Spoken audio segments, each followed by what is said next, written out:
In the early 20th century, airfields began popping up all over the country as a resource to aviators. In 1927, Spartanburg would build the first commercial airport in South Carolina, followed by Greenville, and then Columbia, providing a piece of history that still stands to this day. The Curtiss Wright Hangar at Jim Hamilton L.B. Owens Airport. In 1929, the airport was developed through the efforts of Mayor L.B. Owens, which bears his name to this day. Mayor Lawrence B. Owens was a visionary for Columbia's leadership. He knew that air travel would be something that could bring people into Columbia, also making jobs for Columbians. It was with this vision that Owens successfully petitioned folks to get behind establishing an airport about 3 miles south of Columbia. So today it's in the Rosewood area, but at that time it was still a relatively undeveloped portion of the greater Columbia area that had yet to really experience true suburbanization. The deal was that the county delegation would donate the land and the city would pay for the improvements. Well, Dr. Owens thought that was a good plan, and when he made the offer, it turns out it cost more to prepare the land for a landing field than it did to buy the land. So he then later had second thoughts about that. Columbia's Owens Field was dedicated on April 24th, 1930, and it was an event that drew aviators from across South Carolina and indeed the region. The opening ceremonies were just fabulous. They attracted 15,000 to 20,000 people back in the beginning days of aviation when most people had never even seen an airplane. And so the people came out to see these airplanes and hear about the mayor's plans for the airport's future, and even had the Goodyear blimp here. When Owens Field was first constructed, it was used for flight training and for passenger hopping, and then the campaign was on to get an airmail contract so that they could get schedule runs in and out, and then the airlines followed closely behind that. And so it became a stop for Eastern Airlines and a stop for Delta Airlines. And the airmail service continued on these scheduled airlines and grew and blossomed all over the country. The cornerstone to Owens Field, of course, was what became known as the Curtiss Wright Hangar. The building itself was largely made of steel trusses and glass windows with a concrete floor. So it's a fairly robust utilitarian building that would have served a variety of uses, including storage of aircraft, office space, and maintenance areas. The Curtiss Wright Hangar is one of 35 that were constructed by Curtiss Wright Corporation all over the country. There are only 6 remaining, but this hangar in Columbia is the only one that is in its original state. Curtiss Wright had an airport arm, and they were going around the country building airports. An airport didn't have much utility without a hangar. Well, the Wright brothers were the ones that flew at Kitty Hawk. They were the bicycle mechanics that had a bicycle shop in Dayton, and they built an airplane. They built the first flying machine, at least they get credit for having the first flying machine. Glenn Curtiss was a competitor of the Wright brothers, and they fought for years over the Wright brothers' patent over the roll control of the airplanes. An airplane cannot be controlled unless you can control the roll. You turn the airplane, you have to roll it to turn it. And the patent was so broad that no one else in this country could build an airplane without infringing on the Wright brothers' patent. They came together as competitors. Both corporations took investors in, and the investors were interested in making money. And they realized that if they cooperated, they'd make more money than if they fought in the courts and paid the lawyers all the profit. So. Famed female aviator Amelia Earhart visited Columbia on November 16, 1931. Amelia came through on a demonstration tour of the autogyro, which was a hybrid helicopter before the helicopters were invented.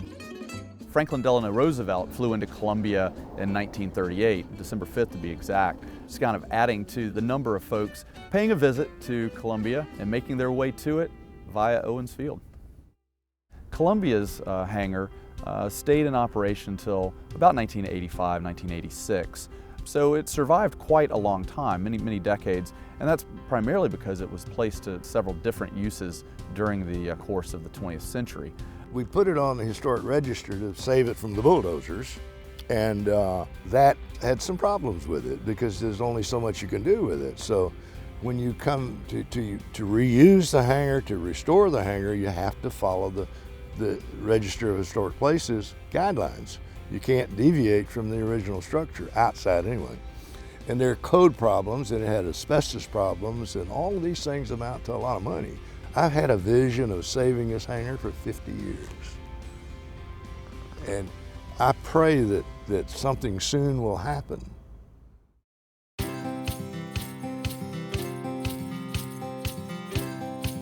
I am so excited.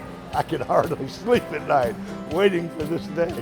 There were several attempts to try to restore the hangar, but none really brought together all of the elements needed until we were able to strike a deal with a private developer who was able to purchase the hangar and the surrounding compound. And once that sale had taken place, then they were able to move forward and get the building restored.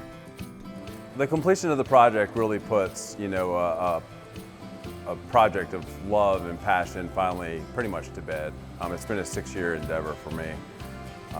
It's been ups and downs, and mostly downs, but finally it's finished. I